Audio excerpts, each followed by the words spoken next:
Mai tandemadásunkban utazzunk egy kicsit a szomszédba, menjünk egy kicsit délebre. A szerb irodalom akármennyire is kételkednek, meghatározó irányzata és ereje volt többek között a 20. századi európai identitás formálódásának. Milyen irodalmi irányzatok és üzenetek jelenhetnek meg a puskaporos hordóként is ismert terület egyik országából. Mai vendégem dr. Orcsik Roland, az STS Szláv Intézet adjunktusa, aki ezen irodalmi tényekről és a társadalomra kifejtett hatásaikról fog beszámolni. Üdvözlöm, köszöntöm a stúdióban. Én köszönöm a meghívást, és üdvözlöm a nézőket is. Mielőtt még belemennénk abba, hogy beszéljünk itt olyan személyekről, akik meghatározói voltak a szerb irodalomnak, mindenképp szeretnék arra kitérni, hogy így jelentőség tekintetében helyezzük el egy kicsit a térképen ezt az irodalmi irányzatot. Milyen szerepet tölt be Európában a szerb irodalom? Akár mondhatom itt például, hogy a 20. század során és a kortárs irodalomban is.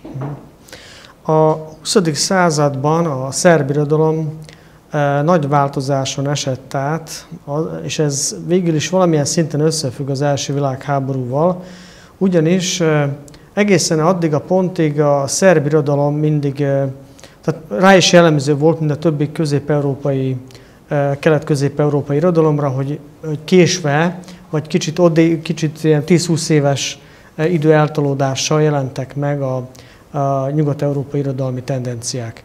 Most az első világháború azt eredményezte, hogy több szerző a háború után közvetlenül Párizsba ment ki ösztöndíjjal, már Franciaország támogatta egyébként a szerb íróknak és a szerb társadalomnak is így a képzését kint Franciaországban, meg hát sok menekült is volt Franciaországban, és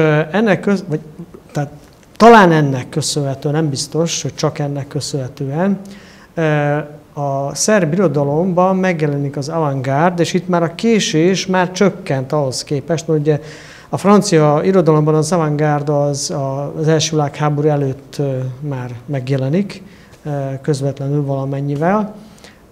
A szerb irodalomban már a költészetben, prózában változások következnek be a háború alatt egyrészt. Egyrészt nagyon kevés jelenik meg, de ami megjelenik, az már nem kötődik annyira a hagyományos formavilághoz. Tehát az első világháború utáni szerb irodalom az szinte párhuzamosan közvetíti, vagy hozza létre ugye, az új irodalmi tendenciákat.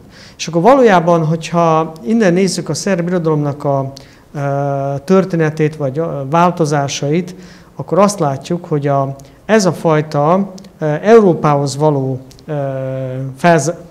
felzárkózás, ez aztán a háború után is egyre inkább, és 50-es évektől abszolút jellemző. Ez természetesen nem egy olyan európérségben, nem olyan Európa irányultság, amely kritikátlan. A szerb kultúrában mindig is megvolt az ambivalencia, volt egy nagyon erős európai irányultság, és volt egy nagyon Európa ellenes.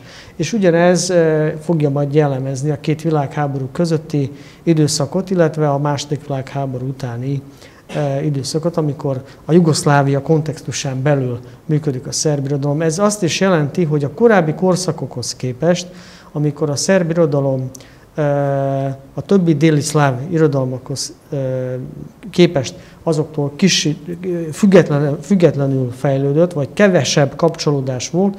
A 20. században először is ugye az első világháború után, amikor létrejön először a szlovén-horvát-szerb királyság, majd szerb-horvát-szlovén, majd jugoszláv királyság, és így tovább. Tehát ez a déli-szláv egyesülés elkezd a három nagy déli-szláv nemzet irodalom hatni egymásra. De Jugoszláviában már nem csak a szlovénok, horvátok, hanem a boszniai irodalom, a montenegrói irodalom is hatni fog a szerbre. Most a Jugoszlávia felbomlásával természetesen a 90-es években különösen ezek a hatások csökkentek, főleg az új generációk esetében. A régi generációk azok továbbra is, azok, akik nem vették át ezt a uszító retorikát, azok továbbra is együttműködtek a többi nemzet, déli-szláv nemzet íróival, de az új generációknak már nehezebb volt eljutni ezekhez az új irodalmakhoz. És akkor így jutunk el tulajdonképpen a mai folyamatokhoz, amelyek egyrészt van egy nyitottság a régióra, tehát nem csak a szerb irodalom, nem csak egy ilyen köldöknézően, csak saját magával törődik, hanem odafigyel a régióra, ez megmutatkozik a folyamatokban, a fesztiválokban, tehát szinte nincs olyan irodalmi fesztivál Szerbiában, amely ne lenne nemzetközi, és azon belül is ne lenne olyan, amelyen megjelennek a horvát, vagy a bosnyák, vagy a szlovén, vagy a montenegrói szerzők. Kisebb mértékben természetesen a koszovóiak, de ez egy másik probléma. Minden esetre a fiatal szerb irodalomnak megvannak, tehát ezek a kapcsolatok, kapcsolódások, viszont már egészen másfajta irodalom jön létre, mint mondjuk a 60-as években, tehát nincs az a fajta közös kontextusnak a tudata. A kölcsönösségnek, kapcsolódásnak van reflexiója, de a közös kontextus az nincs meg. Talán az is kiemelhető akkor ebben az esetben, hogyha már arról beszélünk, hogy Jugoszlávia egyesülése, az már önmagában egy ilyen külön történetet, akár külön szegmenst is megérhetne. Igen. Térjünk át kicsit a térbeli elhelyezést követően arra, hogy milyen személyeket tudnánk megnevezni, mint ennek az irodalmi ágazatnak vagy irányzatnak a főbb képviselői. Hát ugye itt elsősorban a fiatalokra koncentrálunk, de beszéltünk azokról a mondjuk élő klasszikusokról is, akik nem csak Szerbiában, hanem mondjuk nemzetközileg is ismertek. Ilyen értelemben mindenképpen kiemelendő, most tehát az élőkről, mert nyilván van egy Nobel-díjas szerző van, akik körül összerúgták a port a horvátok, a szerbek, a boszniak, mindenki, amióta Nobel-díja van, sajátjának tekinti. És Jugoszlávia mindenki akkor közös volt. Ez mai napjainkra is igaz egyébként? Így mai napig is mindenki sajátjának gondolja ezt a személyt? Igen. Olyan szinten, hogy a Belgrád Ivo Andrić Múzeum az egy nyilatkozatot tett közzé, hogy Ivo Andrić először is milyen nyelven ír. Mert ha megnézzük, hogy milyen nyelven ír, akkor már meg tudjuk határozni, hogy ő tulajdonképpen melyik nemzetnek az írója. Na most ugye az a helyzet, hogy noha Ivo Andrić azt nyilatkozta, hogy ő szerb nyelven ír, ez nem teljesen igaz. Ugyanis, ha megnézzük a műveit, akkor az teli van turcizmusra, főleg ami a Boszniában játszódó műveit illeti. Tehát akkor az a szerb nyelv nem azonos azzal a szerb nyelvvel, amely Belgrádban, vagyis Szerbiában. Én ott is van sok turcizmus, mint egyébként, ahol törökök voltak, ott szavakat is ugye elhintettek. Sok szép szó egyébként közöttünk. A magyarul például a közösülés szavát is török testvéreinknek köszönhetjük. Nem tudom, miért pont tőlük vettük át. Minden esetre, tehát így a szerbek esetében, vagyis a szerb irodalom esetében is Ivo Andrić kontextusában, tehát ő jelenthette azt, hogy ő szerbül ír, miközben életművének egy nagy része Boszniában játszódik, és azt a nyelvet is tükrözi. És ebből fakad az is, hogy nyilván a Nobel-díjas szerző, az a nemzeti kultúra egyfajta önlegitimációja is, vagy identitás képének meghatározó, vagy szerves része, és innentől kezdve kezdenek el ezen a hullám marakodni, de miközben az életművét tekintve Andrić a horvát íróként kezdte, költőként egészen pontosan, aztán ugye van ez a boszniai korszak, és természetesen vannak olyan szövegei, amelyekben valóban a belgrádi, vagyis a szerbiai hivatalos irodalmi nyelvhez, akkor a szerb-horvát volt egyébként, tartozik, mert az, hogy tisztán szerb, még az se működne. Minden esetre neki van egy ilyen nyilatkozata, hogy ő szerbül ír, innentől kezdve azt hiszik, hogy ez eldöntött kérdés, csak hogy ennek ellentmond az életmű. Mindig rá lehet arra akkor száfolni, hogy valami eldöntött vagy eldöntetlen, akármennyire próbáljuk leegyszerűsíteni is. Igen. Tudnánk egy kicsit beszélni a motívum rendszeréről a szerb irodalomnak, a főbb motívumokról, mondhatnám úgy is akár, hogy a főbb mondani valójáról. Hát ugye most különböző korszakok vannak. Nézzük meg akkor azt a korszakot, amikor teljesen külön válik ugye a Szerbia, tehát már nem az van, hogy Szerbia és Montenegró, az volt az utolsó közös állam ugye, a különböző déli szláv nemzetek közül, és onnantól kezdve csak Szerbiáról tudunk beszélni. Ha ezt az időszakot nézzük, akkor természetesen az irodalom témája abszolút közé tartozik abszolút a jugoszláv múltnak a feldolgozása, háború, mint egy trauma, egyrészt, másrészt van olyan irodalom, amely kerüli kifejezetten a traumával való foglalkozást, mert nagyon röghöz köti, és ez mind jellemző a költészetre is, mint a prózára is, tehát vannak olyan fiatal írók, akik ettől távol tartják magukat, és ők elsősorban vagy filozófiai reflexiókból áll például, a költészetnek van egy olyan ága, amely a neoavantgárd konceptualista költészetre kötött, nagyon erős volt annak a hagyománya Újvidéken. Tehát egyrészt van egy ilyen, aztán van egy olyan, amely pont ettől távol akarja tartani magát, hogy túlságosan filozófikus vagy tudományos, és ilyen értelemben száraz, racionális legyen, túlságosan reflexív legyen, ezért metaforikusabbá válik. És aztán van a legfiatalabb generáció, amely sem a túlzott, vagy számukra túlzottnak tűnő filozófikusság, vagy a nagyon rejtőzködő metaforikusság, hanem a nagyon is közvetlen környezetre való közvetlen utalásokkal van tele. Tehát ami nagyon privát, nagyon direkt, sokkal könnyebb befogadni, mint mondjuk a másik kettő irányzatot. Most azt nem úgy kell képzelni, hogy ezek egyáltalán nem hatnának egymásra, mert tulajdonképpen mind a három tendencia megjelenik mind a háromnál, csak valamelyik van, nagyobb hangsúly van a valamelyiken, és ugyanez a fajta tendencia megfigyelhető egyébként a prózában is. Tehát egyrészt a jugoszláv múlt, másrészt az attól való, és a háború tematizálásától való menekülés, vagy nem menekülés, hanem arról való lemondás, illetve nyilván az urbánus életnek a problémái, a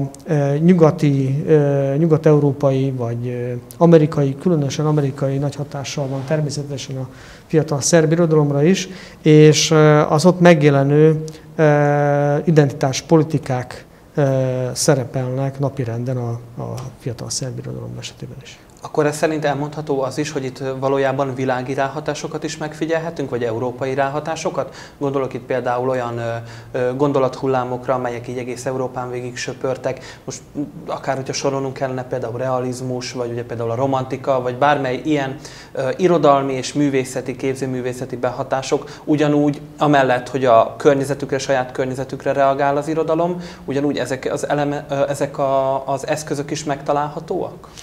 Igen, természetesen, meg nyilván a háború előtt nagyon sokan beszéltek ugye nyilván posztmodern irodalomról a szerb irodalomban. És akkor megint olyan neveket lehet mondani, akik világismertek lettek, mint Danilo Kis, Milorad Pavić vagy Borislav Pekić többek között. Na most jön ugye a háború, ez a posztmodern irodalom most leszámítva Danilo Kis irodalmát,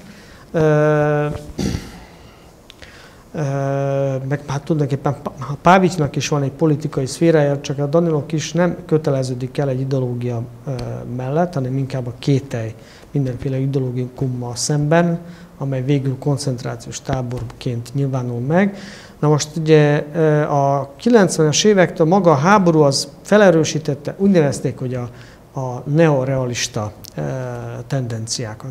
Most azóta, ahol most tartunk, a prózában leginkább, mert a költészetre egyébként mindig jellemző volt a privát szféra valamilyen szintű tematizálása, de a prózában az, amit a Knausgård művelt, ugye a norvég író, tehát a Harcomra gondolok, erre a monumentális többkötetes könyvére, ez a fajta önéletírás, a befejezhetetlen önéletírás ugyanúgy megjelenik a szerb íróknál is. Tehát nagyon sokan elkezdtek egy ilyen pseudo-memoárokat írni ennek hatására, vagy a napló nagyon sokaknál megjelent. Tehát ez egy világirodalmi jelenség, amelynek aztán van szerb irodalmi visszhangja, vagy reflexiója is. Egyfajta leképződésként is kezelhetjük akkor. Igen. Mennyire figyelhető meg az adott időszakokkal kapcsolatos romantizálás például?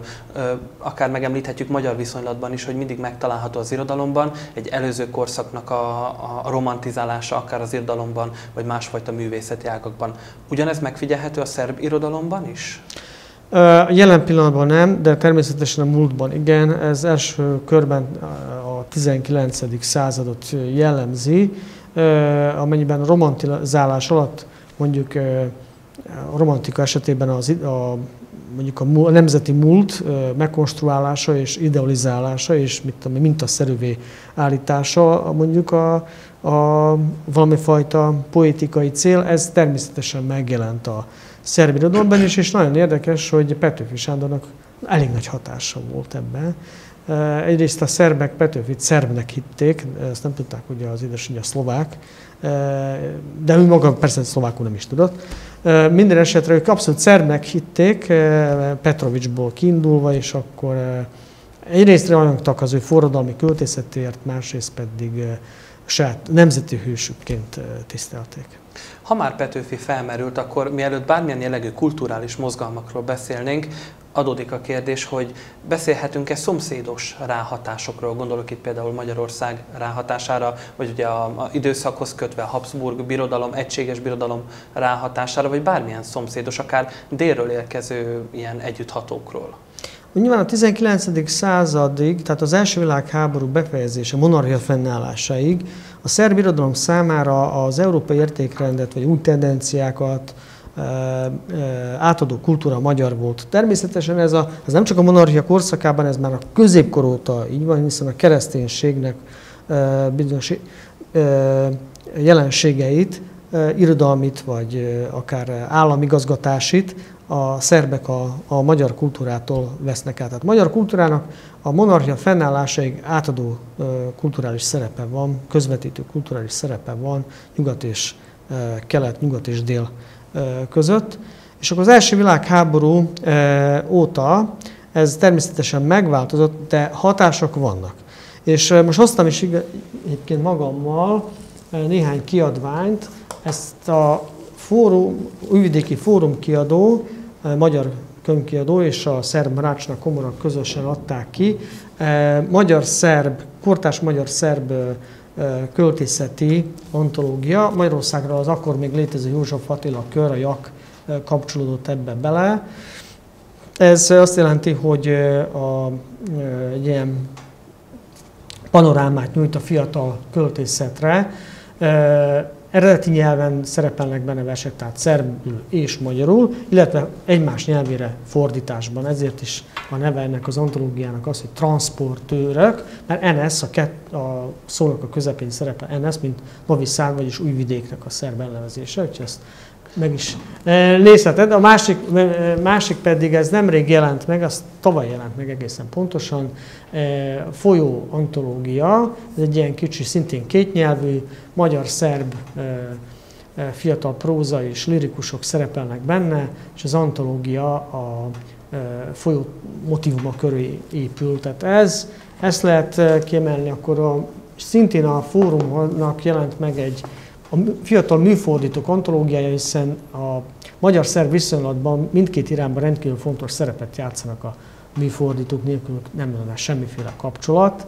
Például csak mondok egy példát, hogy magyar irodalomban a második világháború utáni időszakban az egyik legnagyobb hatást kifejtő szerző a Hamvas Béla a szerb irodalomra, és ez elsősorban Szava Babisnak köszönhetően, aki őrült módon fordított mindent a magyar irodalomból szerbre, és a legfontosabb mai szerb írók is hivatkoznak Hamvasra. Egészen más az ottani recepciója, mint a magyarországi recepciója, tehát ez egy ilyen műfordító antológia, ez pedig a Tiszatáj könyvek sorozatában jelent meg, Insula Vicina, a szomszédos sziget sorozatban, amely a szomszédos népek kultúráját mutatja be, és ez egy kortárs szerb irodalom próza és líra antológiája. Tehát ezek a kiadványok vannak egyelőre, amelyek tanúskodnak arról, hogy kölcsönhatás valamilyen formában van. Természetesen olyan kölcsönhatás, hogy mondjuk egy magyarországi stílus irányzat hatna mondjuk a szerbre és kialakulna. Ilyen már, ez nincs. Tehát ilyen nincs. Egyébként is mindig a nyugatról érkeztek az új stílusok, és Magyarország mindig csak közvetítő szerepet játszott ebben, de jelen pillanatban ez a közvetítő szerep sincs meg, mert most már közvetlenül, tehát az amerikai irodalom az nyilván fordításokon keresztül, vagy hát angol nyelvtudáson keresztül jelenik meg. A nyugat-európaiak azok szintén fordításon keresztül. Amit a mellékelt könyvek is mutatják egyébként, van ennek a kutatáságnak, tudományágnak már egy kijárt útja, amit ugye folyamatosan kutatnak ettől függetlenül a hozzáértők is. Az adás utáni percekben majd, amikor végeztünk, meg fogom őket nézni. Köszönöm szépen az ajánlatot. A Mondó vagyok, menjünk egy rövid reklámra, majd utána pedig folytassuk adásunkat a kulturális mozgalmakkal. Köszönöm szépen. Köszönöm.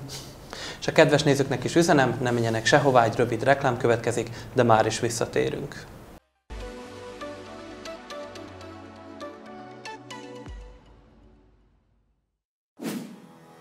Ugye a Jack-o'-lantern, ugye így nevezik angolul magát ezt a töklámpát.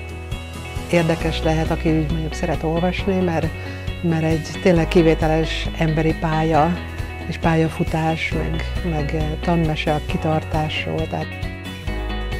Ezek a hírek eddig is velünk voltak, vagy ez hasonló megfigyelések és álhírek. Valójában nincs ok nagyobb ufólásra, mint egyébként.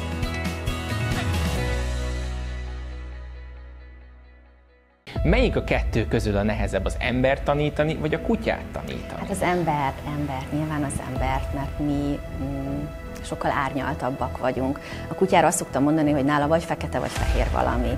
Azért a kutya intelligenciája 3-4 éves gyermekéhez hasonló.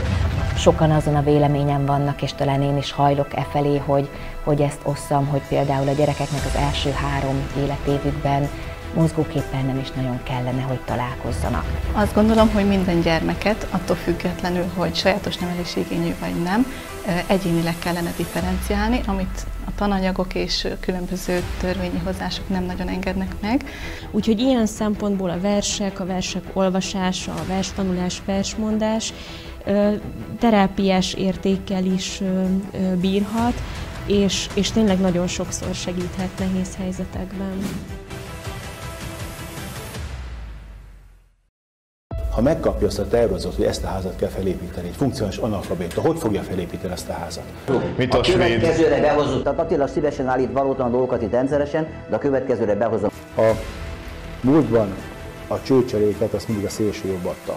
A mindiget azt nyilván a rendszerváltás óta értem én. Annál visszább Korponyi Ernő kollégán kívül azt emlékezete senkinek nem ér a kötődésem, tehát szerintem ott a sikernek a receptjét azt valahol német Szilárd konyhájába, a madárteljes pacal környékén kell megtalálni. Hát szerintem ez kétirányú dolog, lehet, hogy már hamarabb kellett volna. Nagyon sok termék még olcsóbb lett, mint ástopp alatt. De ne legyenek tévképzeteink ez sehol. Tehát, hogy se Magyarországon, se Németországban, se Franciaországban, se Amerikában. Nehéz elhinni, amit mondanak, mert a valóságot nem tükrözi.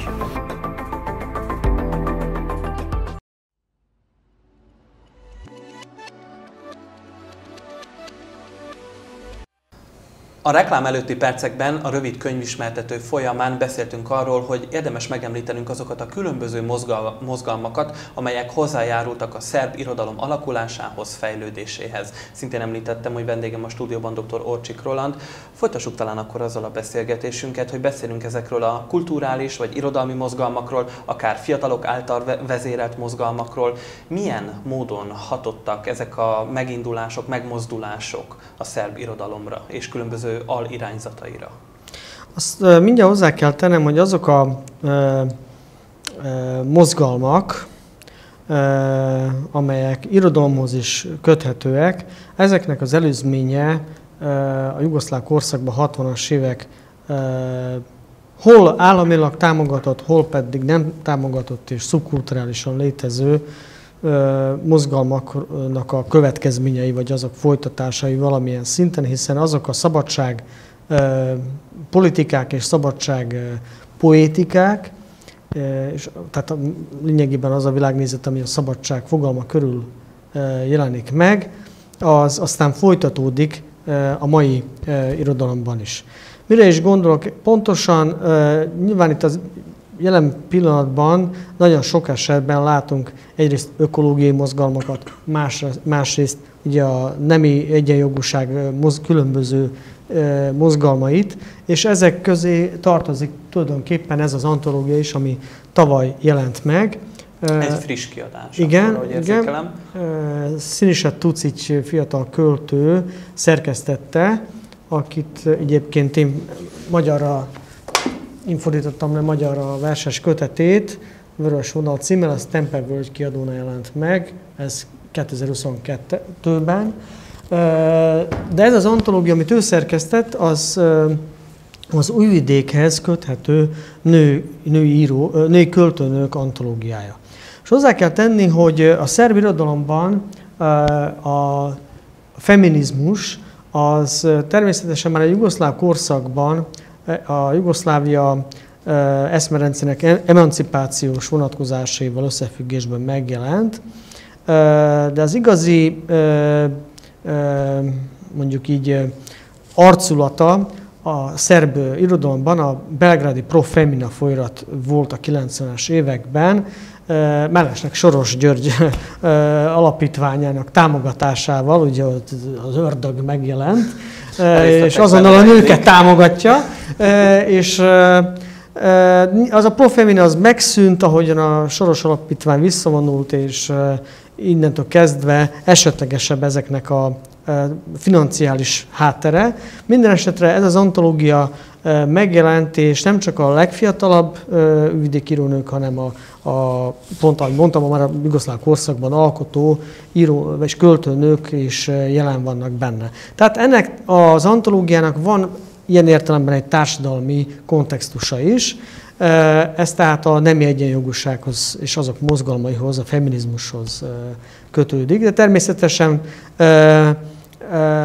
az LMBTQ és további identitásoknak, tehát ezek kapcsolatos antológiák is vannak, ilyen típusú mozgalmak is vannak, ökológiai mozgalmak, ahogy említettem, ezek ökolírát hoztak létre, ökopoétikákat hoznak létre. Látjuk, hogy ami jelen pillanatban új, az erősen társadalmi is, leszámítva, amit már említettem, azt a Knausgårdnak a hatását, hogy ott éppenséggel a privátnak egy ilyen szétírásával találkozunk, és ott viszont az az érdekes, hogy a privát hogyan válik társadalmivá, és a társadalmi hogyan válik priváttá, vagy hogyan szűnik meg a társadalmi, és egy belső emigráció tematizálódik. A belső emigráció kérdése, ami tulajdonképpen a közügyektől való visszavonulás, a közügyekben való nagycsalódást jelenti. Ezt a szerb irodalomban is megtaláljuk, hiszen nyilván bármelyik korák is ezek a mozgalmak kisugárzása az irodalomban, a szélesebb körű társadalmi hatásuk, főleg irodalmon keresztül nem igazán van, és hát ebből fakad természetesen a csalódás, és amiből aztán egy visszavonulást fújnak a privát szférába, vagyis egy belső emigrációba vonulás, a közügyektől való tartózkodás. Felmerült itt az előbbiekben, felmerültek itt olyan kulcsszavak, ugye, mint például az LMBTQ téma, ezen kívül pedig ugye Soros György neve is megemlítése került, vagy a Soros Alapítvány. Nevezzük egyszerűen csak ördögnek. Ezzel erősen, nyilván ez egy szubjektív megítélés, mindenki döntse el magának. Tekinthetjük akkor ezt úgy, hogy ezzel megérkeztünk a kortárs művészetbe, a kortárs irodalomba, tehát már nem a 20. század, hanem itt a 20. század vége, 21. század eleje környéke. Akkor egy olyan kérdésem lenne ezzel kapcsolatban, ha már kortárs irodalomról beszélünk. Nyilván a következő állítás is egy nagyon szubjektív állítás, bizonyos körök állítják ezt, hogy a szerbek esetében egy bizonyos fajta mérséklődésű nacionalizmus megfigyelhető. Nyilvánvalóan ezt majd ön megcáfolja, vagy pedig megerősíti majd a kutatások alapján. Ugyanúgy az irodalom is reflektál valamilyen szinten, a kortárs irodalom erre az erősödő pozitív vagy negatív aspektusú nacionalizmusra? A Jugoszlávia felbomlásától kezdődően, vagy már Jugoszlávia alatt is jelen voltak a nacionalista erők, csak elfojtottan, de jelen voltak ilyen-olyan formában, és aztán a Jugoszlávia felbomlásával, vagy a 80-as évek vége felé, aztán a felbomlással ezek eltorzult alakban megjelentek, amennyiben a nacionalizmus politikai irányzatát nem a másik kiszorítása alattként értjük, hanem annak mondjuk a 18. század végi felfogásában, hogy a nemzeten belül mindenki egyenlő, a törvény előtt. Ugye? Tehát ugye ez nem etnikai kategória a nemzet, hanem ez egy ilyen társadalmi politikai kategória. Úgyhogy ilyen értelemben ez a fajta nacionalizmus, hogy független nemzetállamban élni, mind az összes ex-jugoszláv köztársaság esetében elmondható, hogy mindenütt eltorzult, hisztériakeltő és a sovinizmussal és végül koncentrációs táborokkal vegyülő változata jelent meg. Sajnos. Na most ugye ez a kérdés, hogy a nacionalizmus és az irodalom hogyan érintkezik, ugye tulajdonképpen hát itt azt mindenképpen el lehet mondani, hogy vannak olyan traumatikus témák, amelyekkel a fiatal írók, és nem csak a fiatal írók, az idősebbek sem foglalkoznak. Természetesen vagy úgy foglalkoznak bizonyos írók ezekkel a témákkal, hogy a túlzás retorikai eszközein keresztül, vagyis hát annyira fáj a nemzeti trauma, hogy a másikat legszívesebben agyonütném. Tehát ez tulajdonképpen nem is biztos, hogy nemzeti perspektíva. A másik pedig, hogy nem tud vele mit kezdeni, ezzel meg tulajdonképpen nagyon fontos társadalmi problémák árvák maradnak, mert át lesznek engedve a szélsőségeknek. Ezt én egy problémának láttam egyébként, például a Koszovó esetében is, hogy nincsen hozzá diskurzus, nincsen hozzá nyelve. Van a politikának, a szélsőséges politikának van átengedve. De az nyilván egy sajátságos nyelvezet. Igen, de nincsen az irodalomnak erről egy olyan reflexiója, hogy mi történik. Tulajdonképpen ez a koszovói helyzet, a szerb kultúrában mindmáig egy definiálatlan helyzet. Tehát mindmáig egy ilyen, látszik, hogy a nemzeti identitásnak egy olyan gócpontja, amit tehát mindig fel tudnak használni, és szimbolikus tőkét tudnak bele kovácsolni a hataloméhes politikusok, de megoldani meg nem tudják, mert arra meg alkalmatlanak. Viszont az irodalomnak, és itt ez egy probléma. Tehát ez egy probléma, hogy most mondtam egyet, a Koszovó. De van egy olyan Srebrenica, ugye, tehát ahol most is ugye a szerb kormány, magyar kormánnyal karöltve, ugye visszautasította az ENSZ-nek a határozatát a Srebrenicáról, hogy ott népirtás történt volna, ugye most egy népirtás, nem, vagy atrocitás, és ezzel megy a vita, minden esetre nincs róla társadalmi diskurzus, ami a Srebrenica. Tehát nem az, hogy egy határozatot utasítanak vissza, hanem alapvetően nincsen róla, hogy ott mi zajlott le. Márpedig a nemzeti önismeret része, és hogyha valamiről nem akarunk tudomást venni, az azt jelenti, hogy önmagunkról nem akarunk tudomást venni. Akkor meg milyen nemzeti politika ez? Valójában egy kicsit olyan érzésem van, ugye magyar viszonylatban is megfigyelhető volt ez az elmúlt századok folyamán, miszerint az irodalom vagy a költészet az valamilyen szinten elkezd így összefonódni, ilyen pseudo kapcsolatba kerül, vagy ilyen nem is tudom, szimbiotikus, vagy ki milyen kapcsolatnak nevezi ezt a politika világával és a politikai, retorikai és kommunikációs eszközökkel.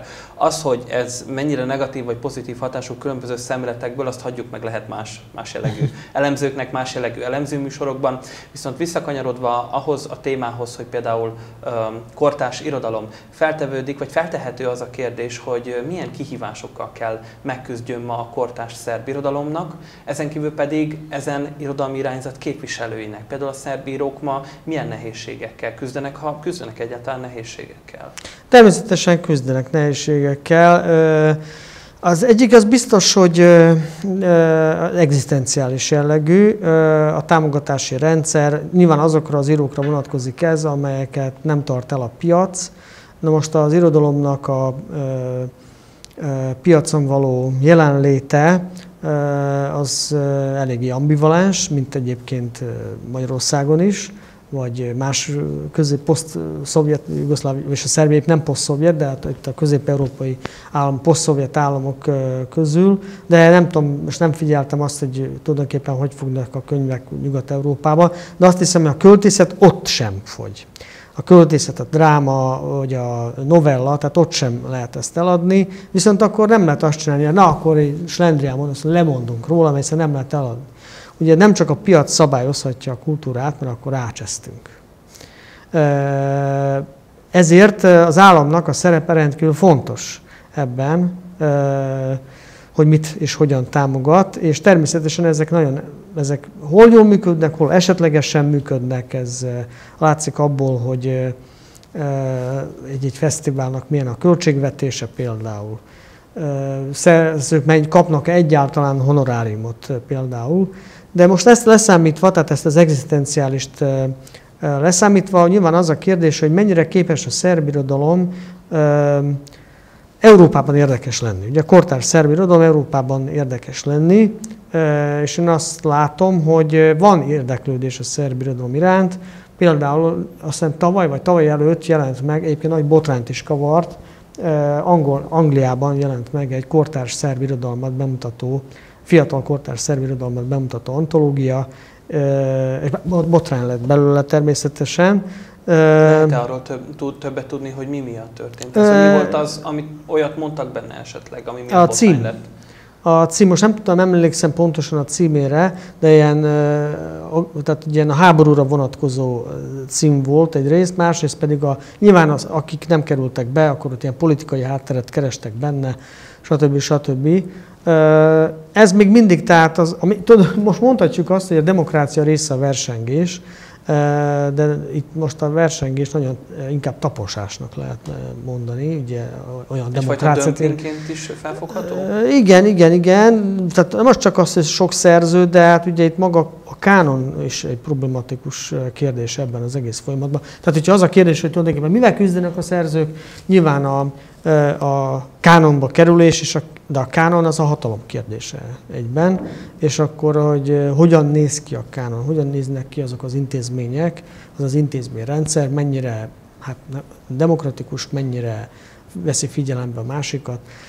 Na most ugye természetesen itt megint nagyon sok problémát vetesz föl, mert most mikor fogja valaki azt érezni demokratikus, amikor ő benne van. Ugye, de ez mégsem ilyen egyszerű. Csak nagyon sokszor ez is úgymond megítélés kérdése, és nyilvánvalóan nézőpont kérdése.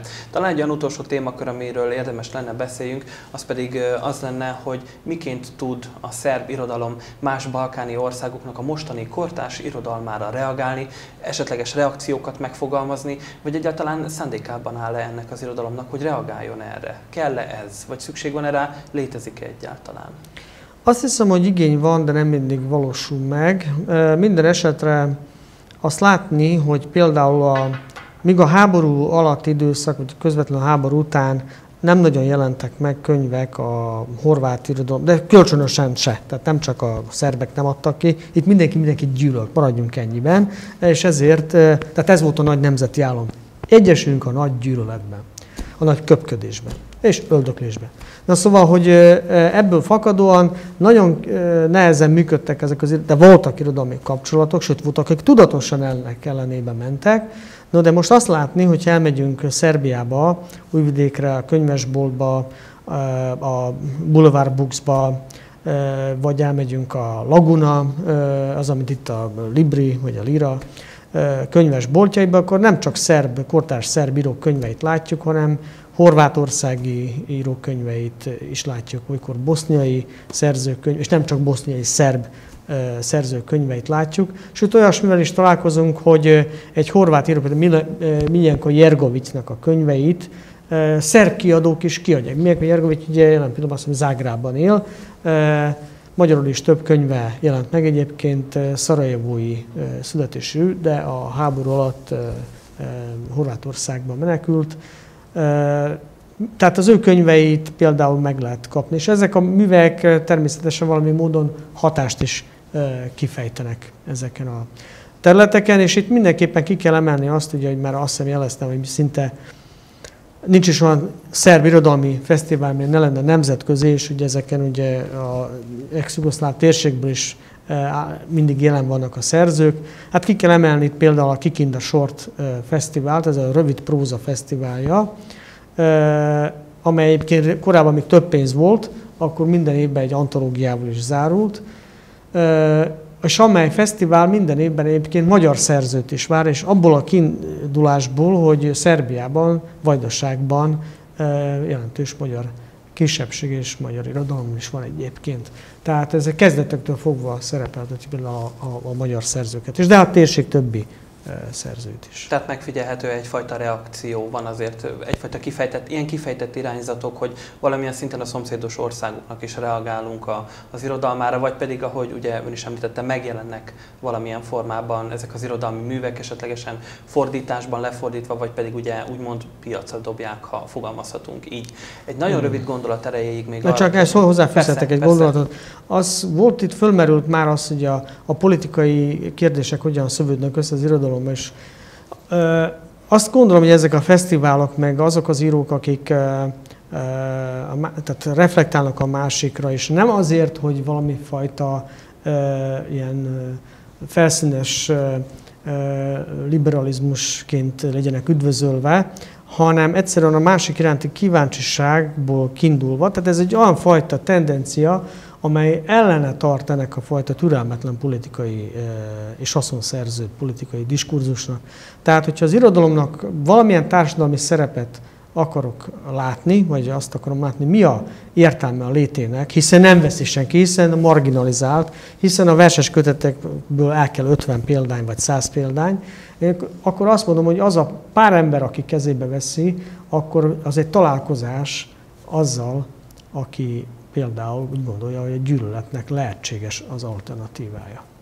Nyilvánvalóan ezekre az alternatívákra, vagy különböző lehetőségekre pedig szükségünk is van. Egy nagyon rövid gondolat erejéig még arra kérném, hogy esetlegesen latolgassuk a szerb irodalom, vagy akár úgy fogalmazhatok a balkáni irodalom egyik szeletének lehetséges jövőbeli kimeneteleit. Milyen jövő elé néz napjainkban a szerb irodalom? Megerősödik, vagy pedig fenntartják, ugye ezek az úgynevezett mesterséges eszközök is, mint például állami támogatás, vagy pedig elképzelhető az, hogy egyszer még egy olyan világi állapotba térünk vissza, ahol az irodalom minduntalan fontosabbá vál, és nem csak bizonyos köröknek szólhat. Ugye ezek olyan kérdések, amelyhez nekem jóslás kellett volna tanulnom, és ez nem... Sajnos kristálygömböt nem tudunk ehhez biztosítani, ezért is csak találgatunk. Igen. Hát az, ami a szerb irodalom jövőjét illeti, az biztos, hogy látszik, hogy a térségből nagyon sokan mennek, nagyon sok fiatal megy el. Ezek egzisztenciális, vagyis hát ilyen gazdasági migrációnak nevezhető folyamatok, amelyek egyébként Magyarországra is ugyanúgy jellemzőek. Ez természetesen sok olvasót, sok írót is elvisz a térségből. Vannak olyan írók, akik kint élnek már, mint magyarországi írók közül sokan, kint élnek külföldön, és mondjuk folytatják, ott írnak. Csak a probléma az, hogy fogy az olvasó is. Na most ez itt egy nagy kérdés, hogy tehát látjuk, hogy tehát az irodalom nyilván ezt nem tudja megállítani, ezt a politikának kéne megállítani, de nem erőszakos eszközökkel, bármennyire is vonzóak ezek az eszközök. Tehát, hogy ez a kulcsa annak, hogy egy kultúra mikor virágzik, hát akkor virágzik, hogyha az emberek nem tömegesen hagyják el azt a kultúrát, akkor van befogadója annak a kultúrának, nem pedig két embernek beszél mondjuk valaki. De szóval visszatérve, tehát az biztos, hogy ezzel a problémával a közeljövőben sokkal szigorúbban kell majd szembenézni a szerb kultúrának. A maga az irodalomnak a változásai, én persze vázoljunk most föl egy utópiát, egy pozitív jövőképet, tegyük fel azt, hogy az irodalom kicsit kilép ebből a számára biztonságos komfortzónából, hogy olyasmit is megpróbál érteni, amelyet egyébként tehát valahogy így társadalmibbá válik egy kicsit. De most így ez a társadalmibbá válás, ez megint veszélyes, mert akkor ez megint nem egy ideológiamentesség, de legalábbis ez